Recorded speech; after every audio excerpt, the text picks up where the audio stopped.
기록으로 남겨. 자, 빌닷의 세 번째 말입니다.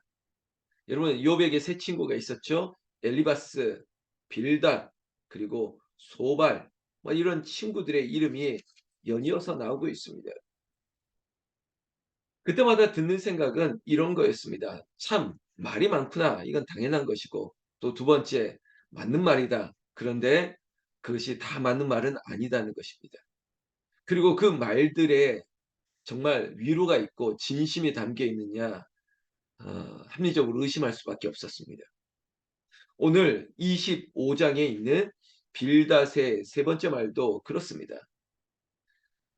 여러분 2절 말씀해 보면 하나님은 주권과 위엄을 가지셨고 높은 곳에서 화평을 베푸시느니라. 그렇죠. 하나님은 그런 하나님이십니다. 하나님의 주권과 위엄, 그건 놀라운 것입니다.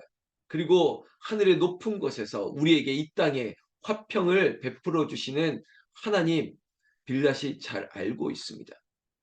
근데 그 하나님이 우리에게, 특히 욥에게, 또한 이 시간 새벽을 깨우는 우리에게 이 놀라운 주권과 위엄과 화평을 하나님께서 자비로 긍휼로 베풀어 주시는 위로의 하나님, 그 하나님은 내 아버지 되심을 잊지 말아야 되는 것입니다. 빌닷은 이 놀라우신 하나님에 대해서 인정하고 있습니다. 그런데 그 하나님이 욥에게는 상관없는 하나님인 것처럼, 그 하나님이 욥에게는 아주 냉정한 심판자가 되어서 마치 죄에 대한 죄값을 치러야 될 것 같은 나쁜 하나님인 것처럼 묘사시키고 있는 것입니다. 그리고 또한 그 욥에게는 너무나도 잔인한 말이고 욥에게는 위로가 되지 않을 뿐만 아니라 욥의 마음을 아주 나락으로 떨어뜨리고자 하는 그런 잔인한 말이 이어지고 있는 것입니다.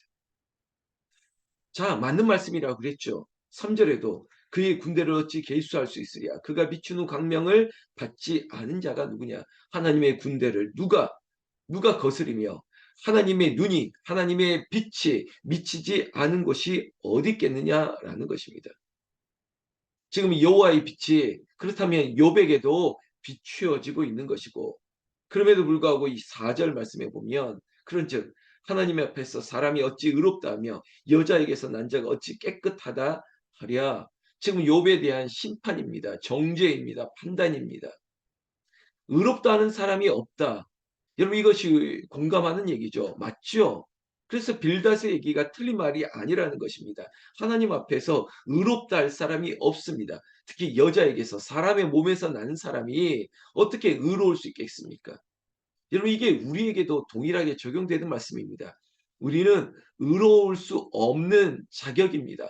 그러나 예수 그리스도를 믿음으로 말미암아 그 예수 그리스도 그가 십자가에 피 흘려 죽으심으로 말미암아 그를 믿는 자는 우리는 의롭다함을 입었다는 것입니다. 그것이 부끄러운 죄인이든 아니면 그 죄인이 의롭다함을 입었던 자격 없는 의인이든 간에 사실은 우리가 의인이 되었다는 것입니다.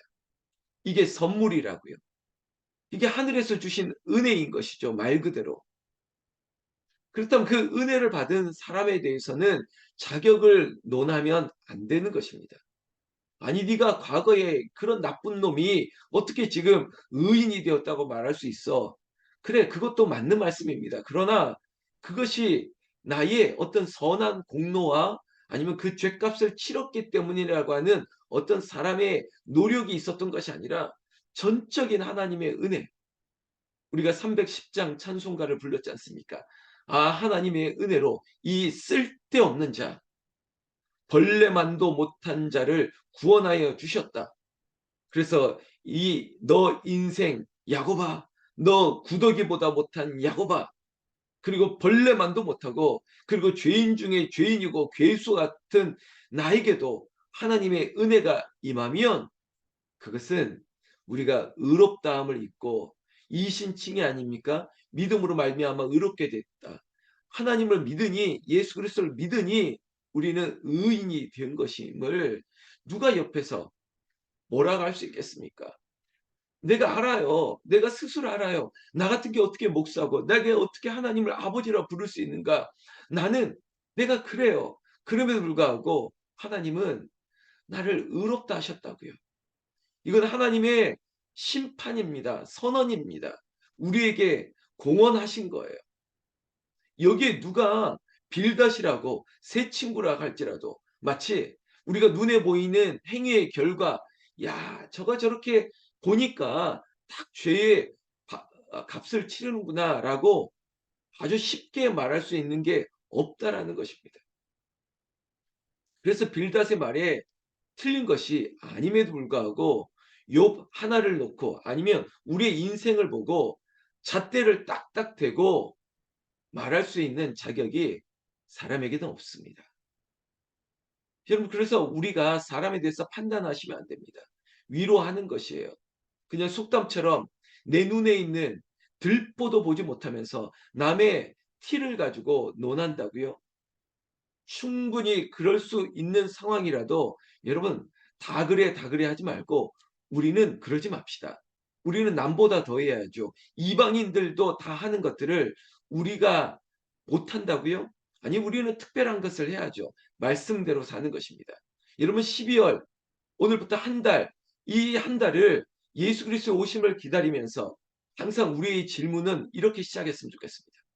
예수님이라면 어떻게 했을까? 여러분, 지금 우리에게 놓여진 상황들, 예수님이 오셨으면 어떻게 말씀하셨을까? 지금 내가 이렇게 결정하고자 하는 것을 예수님이면 어떻게 하셨을까? 여러분, 이 질문이 12월 시작하는 오늘부터, 그리고 예수 그리스도 오심을 기다리는 이 대강절에 예수 오심을 기다리는 내 마음이 예수 오심으로 말미암아 모든 것들을 그의 눈과 그의 마음으로 판단해 보자는 것입니다. 그렇다면 이 빌닷의 말과 같이 할 수 없는 것입니다. 자, 5절 말씀 보십시오. 보라, 그의 눈에는 달이라도 빛을 발하지 못하고 별도 빛나지 못하거든. 6절, 하물며 구더기 같은 사람, 벌레 같은 인생이랴. 여러분, 이게 아주 지당한 말씀이지만 이거는 어떻게 보면, 아니, 자세히 들여다보면 욥을 향한 아주 저주인 것입니다. 왜? 하나님의 빛이 비치지 못하는 곳이 없는데 하물며 구더기 같은 사람, 벌레 같은 인생이라도 하나님이 긍휼을 베푸시는데 네가 지금 이런 고난을 당하는 것을 보니 너는 정말 큰 죄가 있는 사람이구나. 하나님도 너에게 멀리하고 하나님의 그 빛도, 은혜의 빛도 너희에게선 비치지 않을 정도로 너는 벌레만도 구더기보다도 못한 인생일 것이다. 이렇게 말하는 것이에요. 얼마나 잔인한 말입니까? 사람을 향해서, 아니 설령 내가 이 벌레 같고 구더기 같은 인생이라도 다른 사람을 통해서 이렇게 판단을 받는다고요? 아, 이건 아니죠. 이렇게 하시면 안 되죠. 내가 스스로 우리가 불렀던 찬양 다시 한번 소개하지만 이 쓸데없는 자, 이 벌레만도 못한 자, 이것은 나의 고백이 돼야지. 여러분, 아무리 내가 그것을 안다 할지라도 옆에 있는 사람이 너는 구더기보다 못한 인생이고 너는 벌레보다 못한 인생이야 라고 손가락질하고 판단하는 말을 들었을 때 너무 힘들지요. 너무 아프지 않겠습니까? 여러분, 저는 우리의 언어가 사람을 살리는 말이 되고 기도만 됐으면 좋겠습니다. 그 사람을 높이 세우는 것입니다. 나보다 남을 낮게 더 높게 여기고 그 사람을 위로하는 언어를 쓰고, 이 말에서도 예수님이라면 어떻게 말씀했을까? 우리는 그 생각을 가지고 오늘 12월 한 달 동안 우리가 누군가에게 사람을 살리는 말로 가득 채워지는 것이죠. 오늘도 하루를 시작할 때 12월 한 달 너에게 하나님의 축복이 임할 것이야. 하나님의 평강이 임할 것이야. 하나님의 은혜가 너에게 가득할 것이야. 누군가를 위하여 축복과 격려와 응원을 줄 수 있는 말. 그런 말이 우리의 입술에 말이 될 뿐만 아니라 내가 너를 위하여 기도한다라고 하는 기도의 입술이 되고, 내가 하늘나라 영가족 우리 교회를 위하여 기도하는 기도의 위대한 중보자의 입술이 되기를 나는 우리 주 예수님의 이름으로 축원합니다. 축원합니다. 제가 이렇게 영적인 부탁을 드리는 것은 이 25장 짤막한 6구절의 빌닷의 말에 26장 욥의 대답이 이어지지 않습니까? 여러분, 이 욥의 대답만 보아도 알 수 있습니다. 2절 말씀에 보면 반어법처럼 얘기하고 있지 않습니까? 야, 네가 힘 없는 자를 참 잘도 도와주는구나. 기력 없는 팔을 참 잘도 구원하여 주는구나. 이거 아닙니까? 이게 반어법 아닙니까? 아이고 참 말도 참 이쁘게 잘하네. 이게 말을 이쁘게 한다는 말이겠습니까? 아이고 장로님 어떻게 말을 그렇게 하세요? 아니 목사님 어떻게 말씀을 그렇게 하십니까? 이런 뉘앙스로 말한다면 그게 좋은 말씀은 좋은 말은 아니었다는 거겠죠. 아니 믿는 사람이 어떻게 말을 죄송합니다. 딱 한 번만 세게 얘기할게요. 그따구로 하십니까?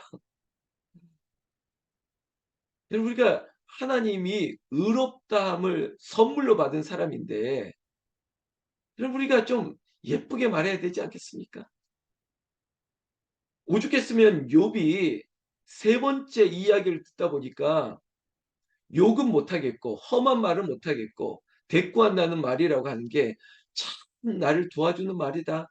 참 나를 격려한다고 이 기력 없고 나는 정말 죽어가는 인생한테 꼭 그렇게 말해야 되겠습니까? 이런 반문 아니겠어요? 계속 이어집니다. 3절, 4절 한번 들어보실래요? 지혜 없는 자를 참 잘도 가르치는구나. 큰 지식을 참 잘도 자랑하는구나. 네가 누구를 향하여 말하였느냐? 누구의 정신이 내게서 나왔느냐? 도대체 그렇게 말하는 너의 멘탈은, 너의 생각은 어디에 있는 거니? 정말 욥을 향해서 이렇게 말해야 되겠느냐라는 것이죠.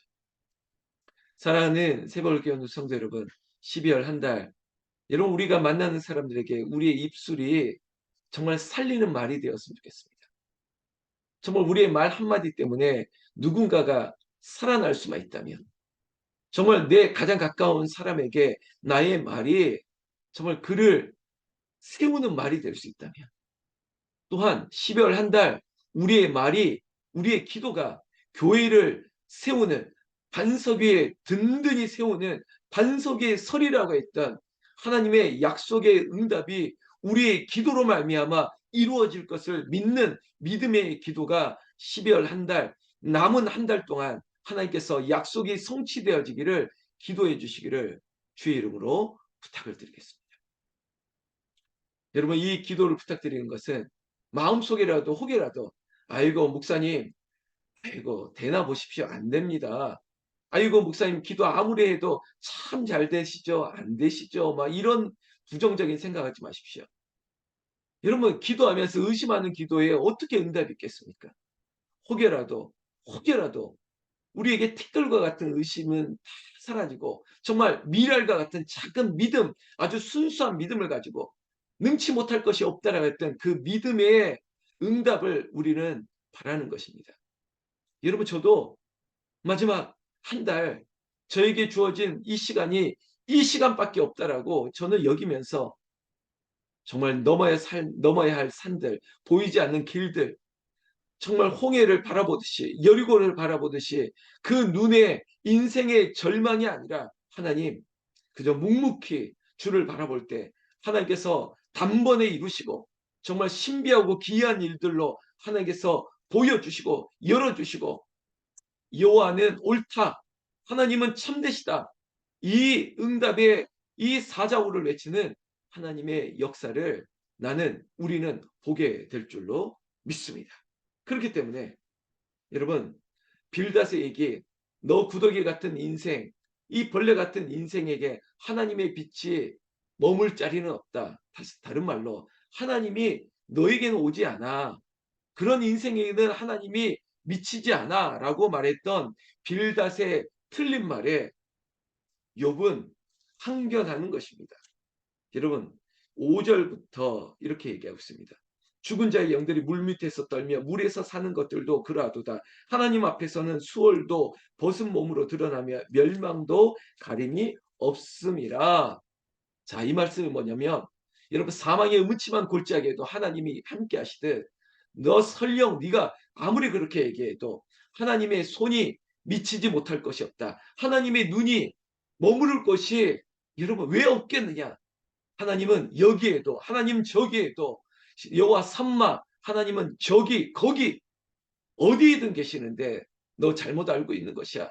설령 내 인생이 그렇게 나락으로 떨어져 있다 할지라도 하나님은 그곳에도 함께 계시는 것이야. 여러분, 그렇기 때문에 우리의 각자의 인생 가운데 하나님이 계십니다. 하나님이 머무르십니다. 하나님의 눈이, 하나님의 손이 우리와 함께 하십니다. 여러분, 8절 말씀, 7절 8절 보십시오. 그는 북쪽을 허공에 펴시며 땅을 아무것도 없는 곳으로 매다시며 물을 빽빽한 구름에 싸시나 그 밑에 구름이 찢어지지 않으니. 여러분, 이 자연을 바라볼 때, 여러분, 자연이 하나님을 우리에게 주신 일반적인 계시 아닙니까? 야, 이 놀라운 자연의 이 모습 앞에 하나님을 알게 하고 하나님을 보게 하고 하나님 앞에 경외감을 느끼지 않습니까? 오늘 이 욥의 대답도 마찬가지입니다. 하나님이, 이 창조주 하나님이 이 자연 속에, 그리고 너희들이 그냥 쉽게 어떻게 저 구름이 떠다니는 게 신비하지 않아? 그 구름 안에 하나님께서 물을 빽빽하게 가두셨다가 또 그것이 비가 되게 하시는 것, 이런 게 신비하지 않아? 이런 얘기를 하면서 하고 싶은 말은, 하나님이 계시지 않음이 없는 곳, 하나님은 늘 존재하시고 우리의 눈에는 지금 구름으로 덮여 있다 할지라도, 그러나 태양은 그 구름 위에 저 높은 곳에 존재하고 있을 뿐 우리의 눈이 보이지 않을 뿐이다. 미우라 아역거의 말처럼. 여러분, 지금 우리의 현상이, 우리의 현실이 깜깜하다 할지라도, 여러분, 하나님은 그 깜깜한 현상, 이 자연을 다스리고 만드신 분이기 때문에 하나님은 우리에게 광명의 빛으로 우리의 인생 가운데 신비하고 놀라운 일들로 하나님이 우리를 붙들어 주신다는 것입니다. 지금 욥의 고백일 뿐만 아니라 나의 인생 고백이 되어야 되는 것입니다. 여러분, 결국은 14절 말씀 보십시오. 보라, 어떤 것들은 그의 행사의 단편일 뿐이요 우리가 그에게서 들은 것도 속삭이는 소리일 뿐이니 그의 큰 능력의 우레소리를 누가 능히 헤아리랴. 여러분, 지금까지 우리가 받았던 은혜의 역사는 하나님의 역사의 단편일 뿐입니다. 따닥따닥 따닥. 우리는 하나님의 그 놀라운 역사의 대하 드라마, 대서사실을 우리는 계속적으로 보게 될 것입니다. 여러분, 드라마 볼 때 다음 주 계속 기대하게 만들지 않습니까? 이 방송국 놈들은 꼭 이런 식으로 딱딱 끝나? 이런 생각을 한다고 하지 않습니까? 우리의 인생에 하나님의 대하 드라마 역사도 마찬가지입니다. 여기가 아닙니다. 여기서 끝이 아닙니다. 하나님은 그의 능력은 헤아릴 수 없기 때문에, 하나님의 상상력은, 하나님의 능력은 우리의 생각을 뛰어넘는 분이시기에, 나는 이 2023년 마지막 한 달, 12월 첫날을 시작하는 여러분들에게 정말 하나님이 하실 때 예레미야의 말씀처럼 기이하고 신비한 일들로, 놀라운 일들로 하나님께서 기도하는 여러분들의 인생 가운데 나타나 보이시기를, 그리고 여러분들은 보게 되시기를, 아니 누리시기를 나는 우리 주 예수님의 이름으로 축원합니다. 축원합니다. 기도하겠습니다.